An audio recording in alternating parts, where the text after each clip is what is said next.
ठीक है, देखिए आज हम लोग कुछ संख्या के बारे में देखेंगे। ठीक है, सबसे पहले संख्या को पहचानना बहुत जरूरी है। ठीक है, तो संख्या के बारे में हम एक एक संख्या के बारे में बताएंगे, ध्यान दीजिए। सबसे पहले वास्तविक संख्या। ठीक है, वास्तविक संख्या, इसका परिभाषा होगा परिमेय संख्या एवं अपरिमेय संख्या, अपरिमेय संख्या के परिवार को के संयुक्त परिवार कर दिया के संयुक्त परिवार को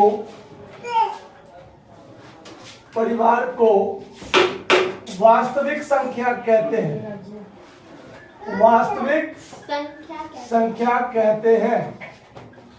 ठीक है, ध्यान दीजिए। एग्जाम्पल में आप 1, 2, 3, √2, √5, 3/4, -2/5, √2 + 4 ऐसे करके दुनिया में कोई भी संख्या आपको मिलेगा वो वास्तविक संख्या कहलाएगा।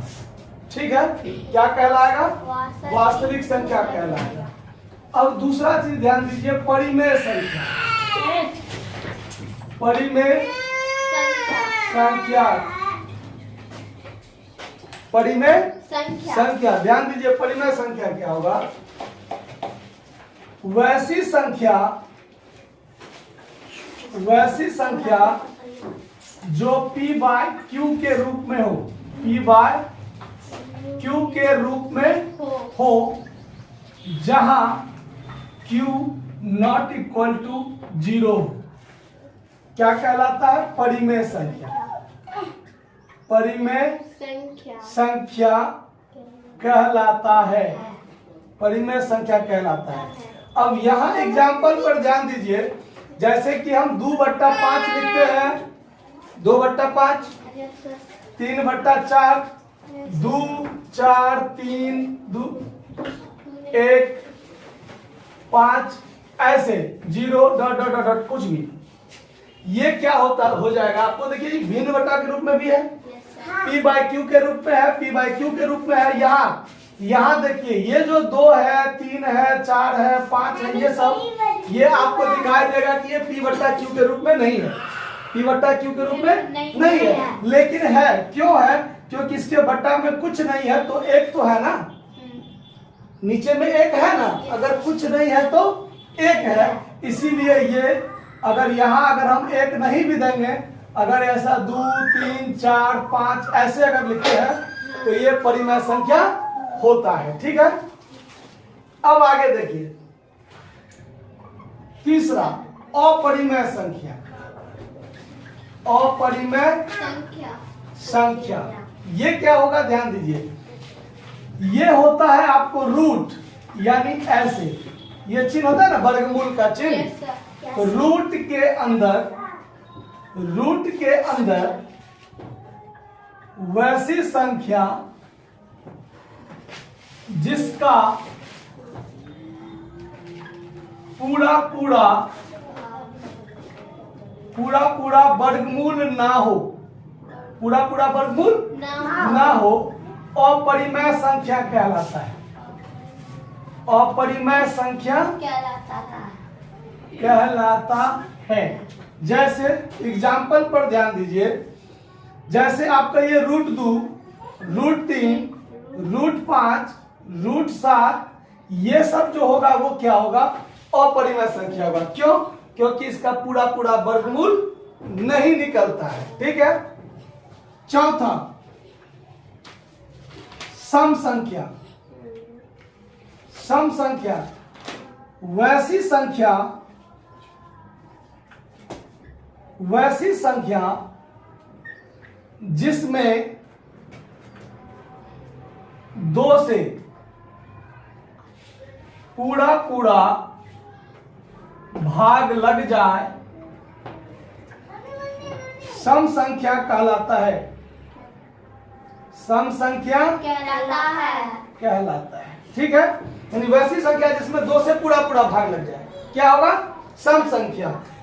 यानी इसी को पहचानने के लिए आप यहां ध्यान दीजिए, अर्थात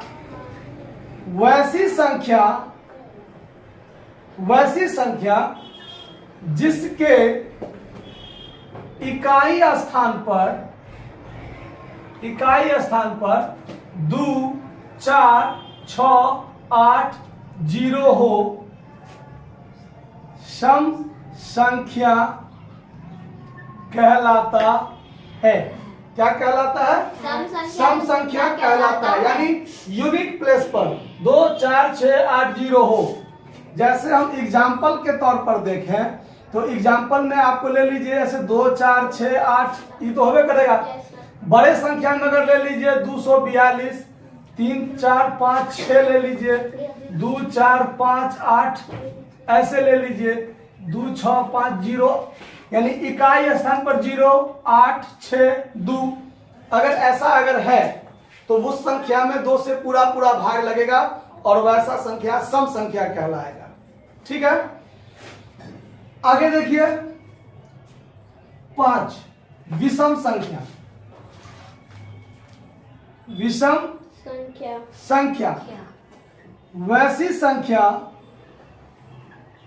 वैसी संख्या जिसमें 2 से पूरा पूरा भाग नहीं लगे, विषम संख्या कहलाता है। विषम संख्या कहलाता है। जैसे 1, 3, 5, 7, 9 डॉट डॉट डॉट डॉट 2, 4, 3, 2, 1, 3, 4, 5, 2, 7 इस सब टाइप का। यानी यूनिट प्लेस पर ये पांचों ना हो तो वो विषम संख्या, यानी इकाई स्थान पर 2, 4, 6, 8, 0 ना हो विषम संख्या। बाकी दुनिया का कोई भी कितना ही बड़ा संख्या हो। ये बात को समझ में आया। अब आगे हम और देखते हैं। पहले इतना नोट कर लीजिए, आप स्क्रीनशॉट ले लीजिए। विषम संख्या के बाद अब ध्यान दीजिए अभाज्य संख्या। अभाज्य संख्या यानी प्राइम नंबर। ठीक है, बोलना नहीं है, अभाज्य संख्या क्या होगा देखिए, वैसी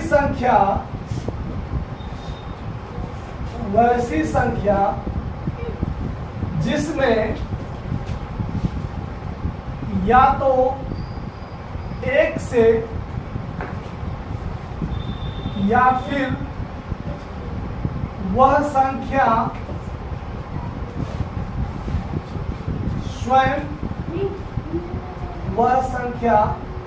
स्वयं से भाग लगे।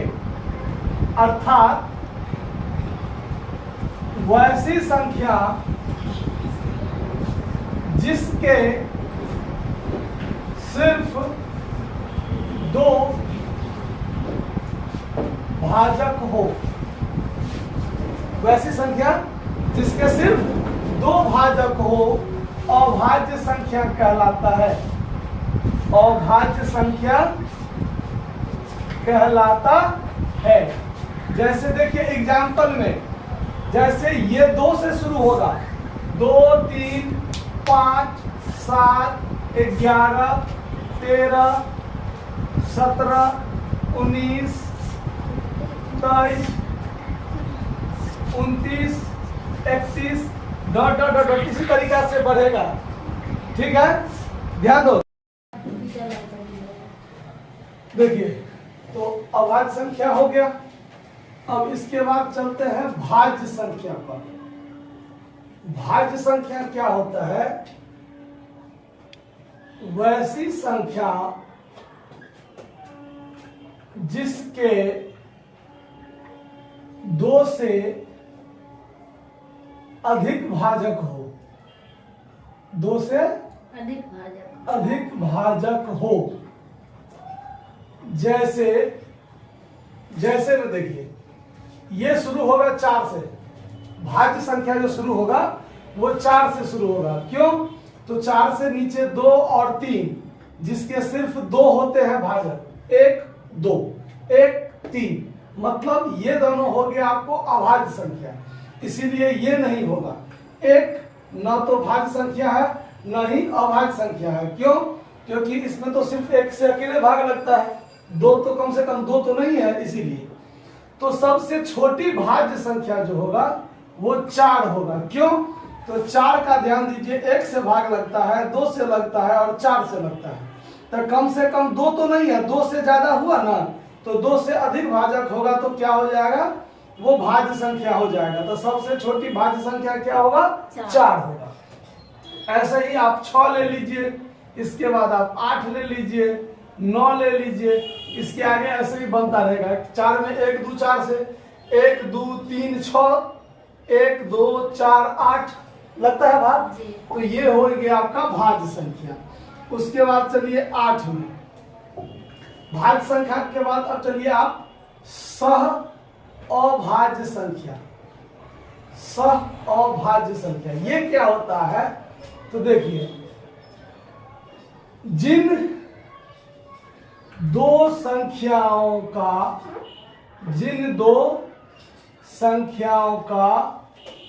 जोड़ा, यहां जिन को हटा दीजिए, वैसी लिख दीजिए, वैसी 2 संख्याओं का जोड़ा जिनका महत्तम समापवर्तक यानी कि जो आप HCF कहते हैं, 1 हो। क्या हो? 1 हो, वह संख्याओं का जोड़ा, वह संख्या का जोड़ा सह अभाज्य संख्या कहलाएगा। जैसे हम 2 3 लिख दिए, ये दोनों का जोड़ा, इसका HCF क्या होगा, 1 होगा, इसीलिए ये क्या हो जाएगा, सह अभाज्य संख्या। 4 5 7 9, कोई भी ऐसी संख्या जिसका महत्तम समापवर्तक 1 होगा, क्या कहलाएगा, सह अभाज्य संख्या कहलाएगा। ठीक है। अब आगे आपका नेचुरल नंबर यानी प्राकृत संख्या। प्राकृत संख्या, अब यहां देखिए गिनती के संख्या को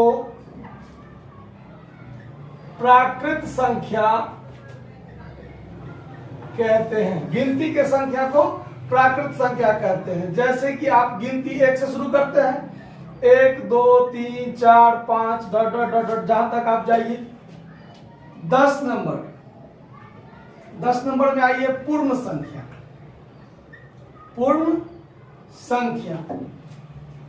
अब देखिए प्राकृत संख्या के परिवार में 0 यानी 0 को शामिल